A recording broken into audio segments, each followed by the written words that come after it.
pandilang pirata na iginuhit niya para sa barko, ngunit ikinabahala ng buong grupo ang kanyang kakilakilabot na likha. Sa kabutihang palad, pumagitna si Usopp at nagpinta ng isang maayos na Jolly Roger na ipinagmamalaki nilang itinaas sa tuktok ng barko. Habang naglalayag, nagbalik tanaw si Zoro sa kanyang nakaraan. Naalala niya kung paano siya sumali sa isang dojo matapos matalo sa anak ng kanilang guro, si Kuina. Sa kabila ng kanyang pagsisikap at paglakas, hindi niya kailanman natalo si Kuina.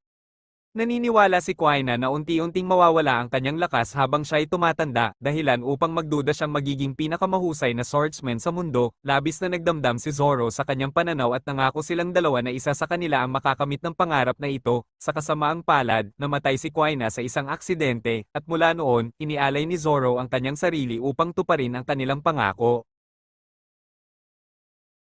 Sa kasalukuyan, nakasalubong ng Straw Hats ang isang bounty hunter na nagngangalang Johnny, na natalo ni Luffy.